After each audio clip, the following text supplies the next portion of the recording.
Hey guys, alright, so I forgot to post the video yesterday of me going over notes for the Nixon page in your notes. So I posted the extra to where you could write it down, but I forgot to post the video of me talking about some of the extra fun facts about Nixon and his administration. So I'm going to go over some of that. Alright. So when Nixon comes in and he wins the 1968 election, and he actually is a two-term president, he wins the 68 and the 72, but his second term in office doesn't go so well, and we'll get to that here in just a second. All right. So Nixon feels like he's being supported by what we call middle America, which is your middle class, usually your suburb living, usually white upper middle class individuals are voting for him. A lot of people don't trust the Democrats because of getting us into Vietnam and things like that. So he pretty easily wins the 68 election, and the 72 election was going to be kind of tough, because people put their support in Nixon to get us out of Vietnam, which he said he would, but he wanted to do it with honor, right? I mean, we don't want to completely make it look like we were idiots for getting involved in Vietnam in the first place. Anyway, we were, but that's not the point, right? Okay, so he is pushing for a very conservative time in office. His platform, because we've talked about every president having a platform ever since we talked about Theodore Roosevelt, right? So his is new federalism, which is wanting to decrease the size of the federal government, put more power in states and states' rights, which has traditionally been a Republican Party belief. He wants to restrict funds at the federal level to where it is more state and local levels that are using federal funds, how they think they should use it, and not so much the federal government being the one of, you have to do this and you have to do that. Again, it's more states' rights, states' freedoms. He does increase money for programs like Social Security, for food stamps. We do see the creation of a new department, the EPA. The Environmental Protection Agency starts up in the 1970s, which a lot of this is all part of that go green, hippie generation, environmentalist kind of era that is popping up from the 60s and 70s. So we do see more conservative judges be put in power. And whenever a president comes in office, that's one of the things they can do. Not only can they appoint their cabinet members and White House staff, but if there's positions in the federal court system, they can appoint people there as well.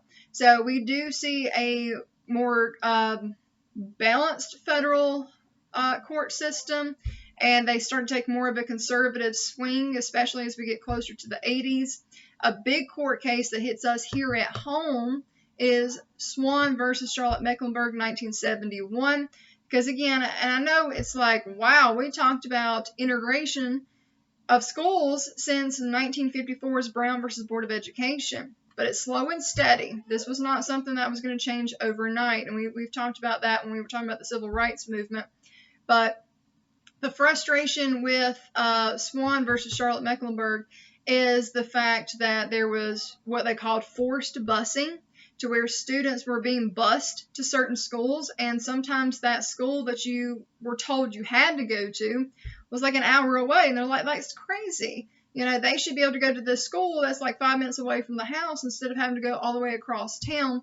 And it was, the whole reason why they were doing this is because they were trying to create what they called a racial balance. Because the idea is that if you have the same number of whites and African Americans and maybe even Hispanic Americans in a school, that if you keep that balance, that you won't see, it doesn't sound good to say this, but you won't see violent outbreaks if it feels like one race is more populated in that school than another. So they were trying to kind of prevent problems that they thought might pop up, because there is still very much, even today there's a lot of racial tension, not even saying how much was going on in the 50s, 60s, and 70s, right?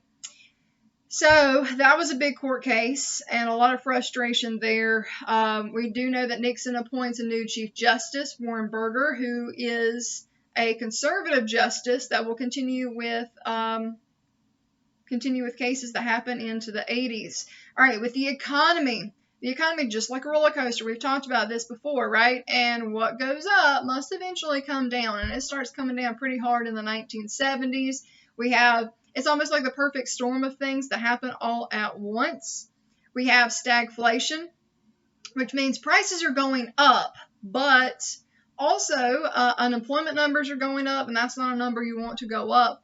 So when prices keep going up, but yet wages are falling, people can't pay for those products, which means they're not spending money, which means the economy is going to start to falter, and the government's going to have to do deficit spending to make sure that we kind of keep things up and rolling again. And the icing on the cake for that is the oil embargo that happens in 1973, to where the Middle East, to get back at us, stopped selling us oil, and that's where most of our oil was coming from. So we actually were experiencing an energy crisis in 1973, and it was so bad that people were having to go, let's use Asheboro for example. There would be no gas available in Asheboro, and people were driving all the way to Charlotte or Raleigh.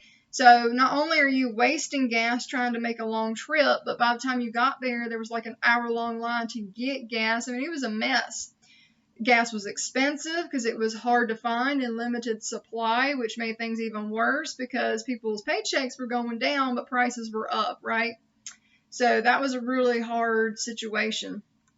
So I'm going to talk about one more thing, and then I'll have to finish up in the next video.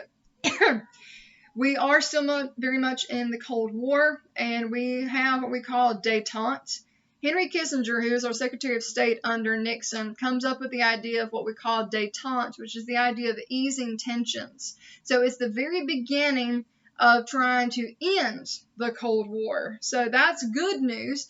And so Nixon's known mostly for Watergate and the Watergate scandal, and that's bad, right? But he should be given credit for what he does with working with foreign relations, because he's the first president to go overseas, and he visits not only China but the Soviet Union. That's making history. He visits China in 1972. He visits the Soviet Union in 1970.